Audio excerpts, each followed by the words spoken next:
Education by the end of World War I had not had enough time to cause most Americans to think of themselves as just bit players in a bigger world, and the League of Nations failed. But New World Order concepts, given another quarter century, eventually prevailed.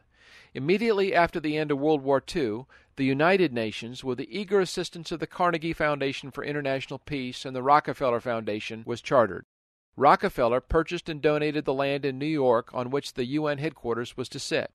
Thereafter, the idea of world citizenship, before national citizenship, especially as it served the economic interests of the purveyors of the New World Order, was forever a primary focus of American education.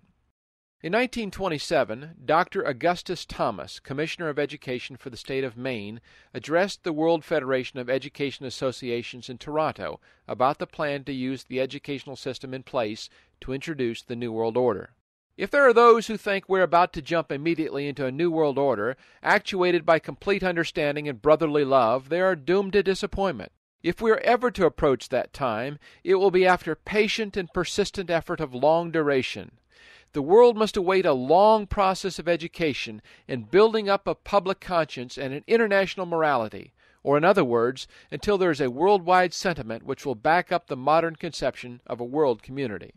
In 1934, the Carnegie Corporation funded a report entitled Conclusions and Recommendations for the Social Studies, which stated that, quote, the age of laissez-faire in economy and government is closing, and a new age of collectivism is emerging. The implications for education are clear and imperative. This requires profound changes in the attitudes and outlook of the American people, especially the rising generation, a complete and frank recognition that the old order is passing, that the new order is emerging. Organized public education in the United States, much more than ever before, is now compelled, if it's to fulfill its social obligations, to adjust its objectives, its curriculum, its methods of instruction, and its administrative procedures to the requirements of the emerging integrated order. If the school is to justify its maintenance and assume its responsibilities, it must recognize the new order and proceed to equip the rising generation to cooperate effectively in the increasingly independent society and to live rationally and well within its limitations and possibilities. End quote. That's right. Before World War II, the government education system was given the task of slowly preparing us to accept the New World Order with all of its ramifications. Note again that there were two crucial elements to accomplishing this new education goal: training to be good workers or good citizens, and conditioning to put the group's interests ahead of one's own. In 1946, Community-Centered Schools, The Blueprint, was published by Dr. Walter Cocking. It concluded that good members of society cannot be developed if they are ignorant of work and what goes into it. In the years which lie ahead, it would appear that the school is the only agency which society has which can be expected to accept this responsibility.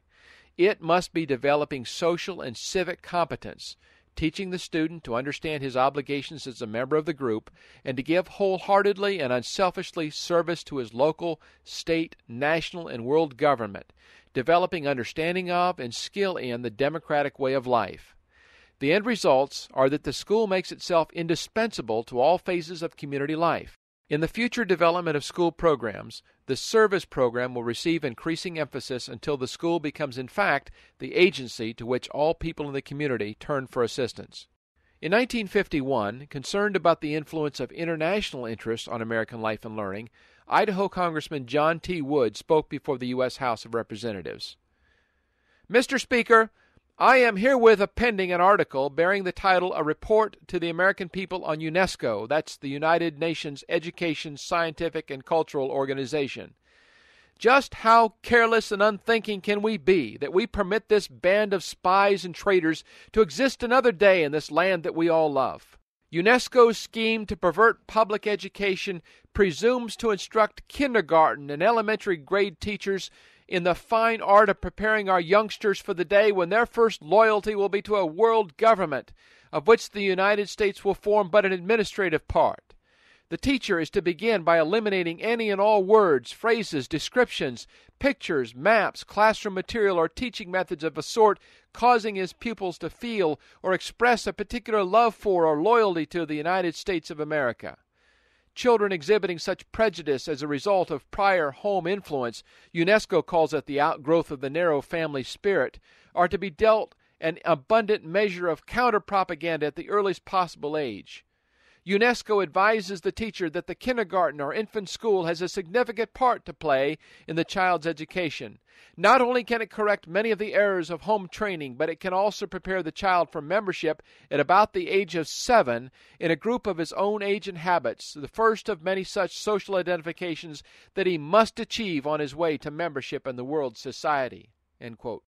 Did you know that even kindergarten is part of the apparatus for replacing the parents and installing the New World Order?